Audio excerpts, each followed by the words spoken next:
Good morning children. आज हम हिंदी का पहला चैप्टर साखी स्टार्ट करेंगे। ये पोइट्री पार्ट है। आज मैं पोइट्री आपको पढ़ा रही हूँ, ठीक है। इसी बुक में ही आपका पोइट्री और स्टोरी दोनों ही है। जो फर्स्ट पार्ट है वो स्टोरी है, सेकंड पार्ट आपका पोइट्री है। तो सबसे पहला जो पोइट्री हम पढ़ेंगे आज साखी।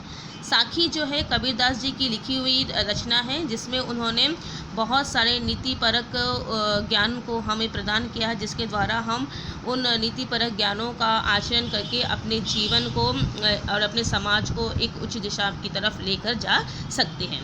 तो पहले मैं साखी स्टार्ट करूं उससे पहले मैं आपको कबीरदास जी के बारे में बताना चाहूँगी। कबीरदास जी जो है भक्ति काल के निर्गुण धारा के कवि है। आपको ये लाइन बिल्कुल भी अच्छी तरह से याद रखना है, चाहे तो आप अपने बुक में भी लिखकर रख लो, ठीक है। ये पूछा जाता है आपको कि कबीरदास जी किस धारा के कवि है। धारा क्या होता है मैं आपको समझा दूं कि जो हिंदी साहित्य, हर एक साहित्य जो लिटरेचर होता है उसका अपना एक हिस्ट्री होता है। उसी तरह से हिंदी का भी एक साहित्य है जिसको 4 भागों में बांटा गया है। आपका आदिकाल, भक्तिकाल, रीतिकाल और आधुनिक काल। तो जिस समय कबीरदास जी का जन्म हुआ था उस समय भक्तिकाल था, और भक्तिकाल में फिर बहुत सारे धाराएं थे, जिसमें सगुण था, निर्गुण था, ज्ञानाश्रयी था और प्रेमाश्रयी था। तो उसी में से जो निर्गुण धारा है, निर्गुण धारा के कवि जो है कबीरदास जी को बोला जाता है। निर्गुण धारा मतलब ये होता है कि जो कवि ये विश्वास करता है कि ईश्वर का कोई रूप आकार नहीं, अर्थात जो निराकार ईश्वर की उपासना करता है उसे हम निर्गुण धारा के कवि बोलते हैं। और कबीरदास जी जो है इसी धारा में आते हैं। मैं थोड़ा सा कबीरदास जी के बारे में बताना चाहूँगी कि कबीरदास जी जो है जब वो जन्म लिए थे तो जब जैसे ही उन्होंने जन्म लिया वैसे ही वो अपने माता पिता के द्वारा त्याग दिए गए थे। फिर एक झूला परिवार, झूला मतलब होता है जो कपड़े बनाते हैं, ठीक है, वैसा एक परिवार ने उनका लालन पोषण किया। और जिस समाज में उनका जन्म हुआ था और जिस युग में उनका जन्म हुआ था उस समय समाज में काफ़ी रूढ़िवादिता और अंधविश्वास, रूढ़िवादिता माने कोई ऊंच नीच को लेकर, धर्म को लेकर, छुआछूत को लेकर, ये सब बहुत सारा मतभेद था। तो जब उन्होंने समाज की इन स्थितियों को देखा तब उन्होंने सोचा कि इसमें तो सुधार बहुत आवश्यक है, लेकिन लोगों को समझाया कैसा जाए। तब उन्होंने अपने दोहों के माध्यम से जो है लोगों को इन सब चीज़ों से दूर रहने के लिए और इन सब चीज़ों को त्यागने के लिए कहा, ठीक है। वो निर्गुण ब्रह्मा के उपासक थे। निर्गुण ब्रह्म मतलब वो ऐसा ईश्वर जिसका कोई रूप आकार नहीं होता, तो वो मूर्ति पूजा के विरोधी थे, ठीक है। इस तरह से उन्होंने अपनी कविताओं में, जिस समय वो उत्पन्न हुए उस समय ब्रज भाषा का प्रचलन था, इसलिए कविता जो है उन्होंने ब्रज भाषा में लिखी है, क्योंकि उनका मानना था कि जिस समय जो भाषा प्रचलित हो, अगर हम उसी भाषा में अपने विचारों को व्यक्त करें तो सामने वाला व्यक्ति उसको आसानी से समझ सकता है, ठीक है। और इसके साथ ही उनको एक अच्छा समाज सुधारक भी माना जाता है, क्योंकि उनकी जो दोहे हैं उन्होंने लोगों को प्रभावित किया। वे पढ़े लिखे नहीं थे, लेकिन जब वो दोहे लिखते थे और जब वो दोहे जो है लोगों को प्रभावित करने लगे तो उनके बहुत सारे शिष्य बनने लगे। फिर उनके शिष्यों ने ही उनके दोहों को लिपिबंद किया मतलब उन्हें शब्दों में लिखा। इस तरह से उनके द्वारा, उनके शिष्यों के द्वारा बीजक का निर्माण हुआ। बीजक उनकी पुस्तक है, कबीरदास जी की जो पुस्तक है उनका नाम है बीजक। बीजक के 3 भाग है, साखी, सबद, रमैनी। उसी साखी का हम एक छोटा सा पार्ट यहाँ पढ़ रहे हैं। साखी बहुत बड़ी है, जिसमें बहुत सारे चीज़ मैंने विषय को लेकर लिखा गया है। उसमें से कुछ 5 दोहे जो है हम यहाँ पर पढ़ रहे हैं, ठीक है। तो देख लेते हैं कि दोहा में उन्होंने, कबीरदास जी ने हमें क्या कहा है। और कबीरदास जी के बारे में इतना कुछ बोलने का मेरा उद्देश्य यही है क्योंकि आपको यहाँ से भी प्रश्न आते हैं। आपका जो बैक साइड में आप देखेंगे यहाँ पर भी जो है कबीरदास जी के बारे में यहाँ पर लिखा है, ठीक है। आप यहाँ से भी पढ़िए, यहाँ से भी जानकारी हासिल कीजिए। आपको अब कवियों के बारे में भी पढ़ना पड़ेगा, ठीक है, क्योंकि कविता से कवियों के बारे में भी पूछा जाता है। तो सबसे पहला हम दोहा देखेंगे, क्या बताया गया है। साखी है, ठीक है। साखी मतलब होता है आपका शिक्षा, ठीक है। तो यहाँ पर अपने दोहों के माध्यम से कबीरदास जी ने लोगों को शिक्षा ही प्रदान की है। पहला दोहा है, गुरु गोविंद दो खड़े काके लागू पाए, बलिहारी गुरु आपनो जिन गोविंद दियो बताएं। गुरु मतलब है आपका जो शिक्षक मैंने जो गुरु होता है, जो अध्यापक होता है, ठीक है। गोविंद मतलब ईश्वर को बोला गया है। दो मतलब दोनों, खड़े मीन्स खड़े हैं, काके माने किसको, लागू मतलब प्रणाम करना, पाए माने पैर पर, ठीक है, माने किसके चरणों में मैं यहाँ पर सबसे पहला प्रणाम करूँ। तो जो पहला जो लाइन है इसका मतलब ये है, कबीरदास जी बोल रहे हैं कि मेरे सामने गुरु और गोविंद माने ईश्वर और मेरा जो अध्यापक है, मेरा जो गुरु है, मेरा जो शिक्षक है, वो दोनों ही मेरे सामने खड़े हैं। और तब मैं इस दुविधा में फंस गया कि सबसे पहले मैं किसके चरणों में अपना प्रणाम दूँ, क्योंकि दोनों ही मेरे लिए पूजनीय है।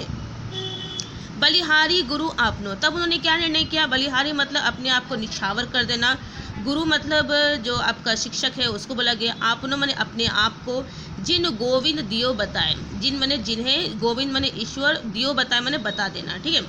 तो यहाँ पर तब कबीरदास जी ने अपने आप को दुविधा से बाहर निकाला और उन्होंने तय किया कि मैं सबसे पहला अपना प्रणाम जो है अपने गुरु को ही दूंगा।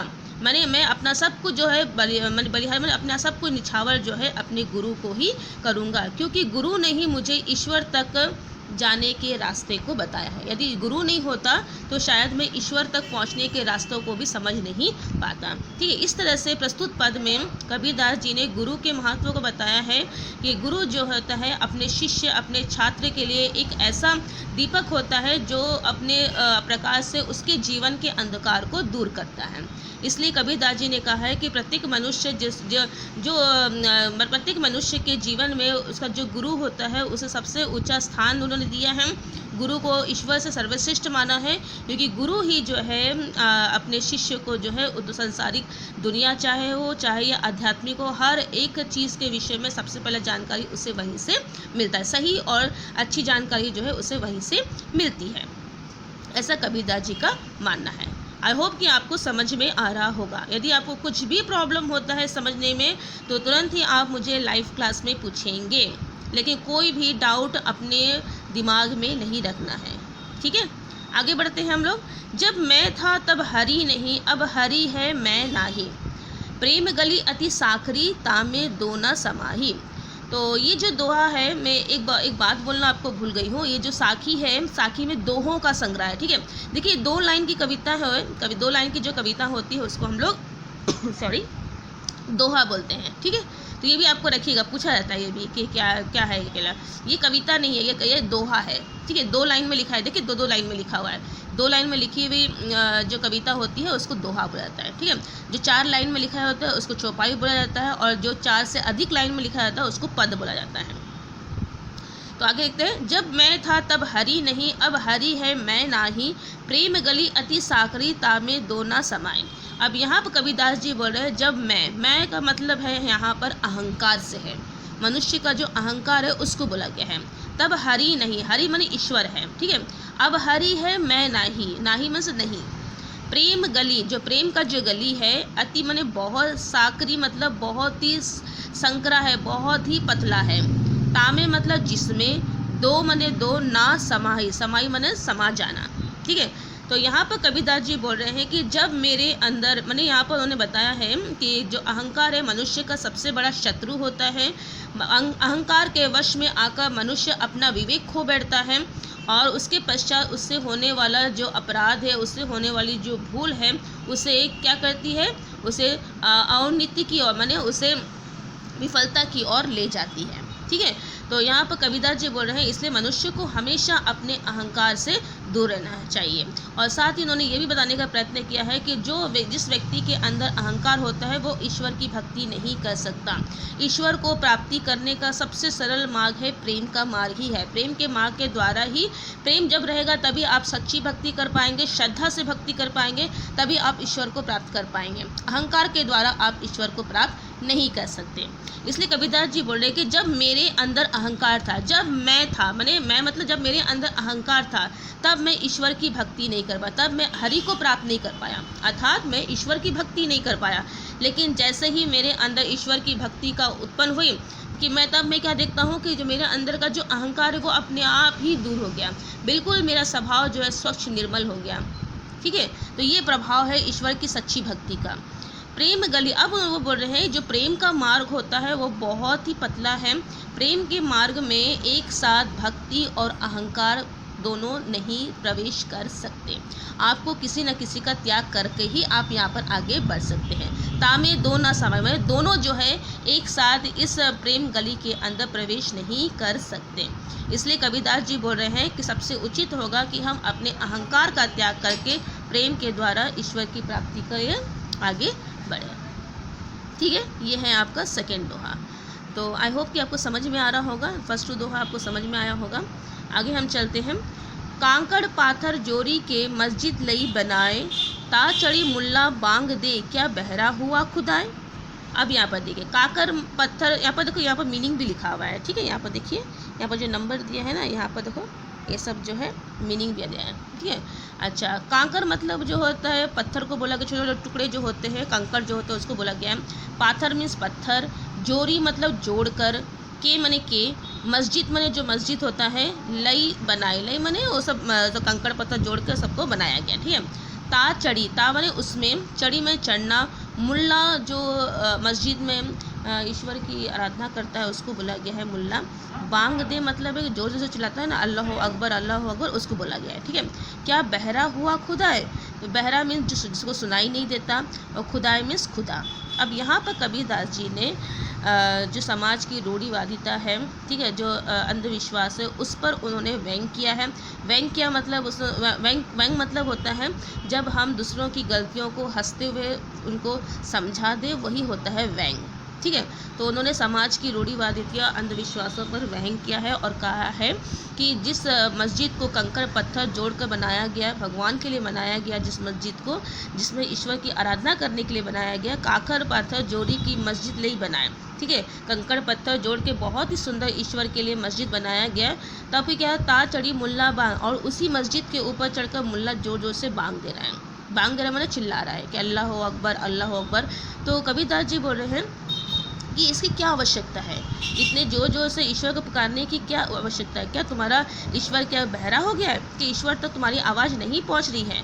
अर्थात कहने का मतलब ये है कि कबीरदास जी बोलना चाहते हैं कि दिखावा के द्वारा हम ईश्वर को प्राप्त नहीं कर सकते। यदि आप सच्चे मन से मन में ही प्रार्थना करें, तब भी आपकी आवाज़ ईश्वर तक अवश्य ही पहुंच जाएगी। उसको अपनी आवाज़ को ईश्वर तक पहुंचाने के लिए आपको दिखावा करने की और जोर जोर से चिल्लाने की कोई भी आवश्यकता नहीं है, क्योंकि ईश्वर बहरा नहीं है, वो सबके मन की बातों को जानता है। इसलिए यहाँ पर उन्होंने क्या किया, यहाँ पर उन्होंने मुस्लिम जाति के जो लोग हैं उन पर उन्होंने व्यंग कसा है। उन्होंने हिंदू धर्म मुस्लिम धर्म सभी पर व्यंग कसा है, क्योंकि उस समय हिंदू और मुस्लिमों में काफ़ी मतभेद था। तो उन्होंने इन सब चीज़ों को दूर करने के लिए, उनको समझाने के लिए सब चीज़ें की है। ठीक है, ताकि सब में भाईचारा बना रहे और समाज में सुख शांति बनी रहे।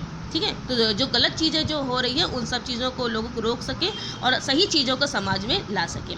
इसलिए उन्होंने कहा है कि जिस कंकड़ पत्थर को जोड़कर बहुत ही सुंदर से ईश्वर की आराधना करने के लिए मस्जिद बनाया गया, उसी मस्जिद के ऊपर चढ़कर जो मुल्ला है वो जोर जोर से अल्लाह अकबर चिल्ला रहा है और ये जताने का प्रयत्न कर रहा है कि ईश्वर उसके मन की आवाज़ को नहीं सुन रहा, इसलिए उसे जोर जोर से चिल्लाना पड़ रहा है। लेकिन कबीरदास जी बोल रहे हैं बिल्कुल ये गलत है, ऐसा कुछ भी नहीं है।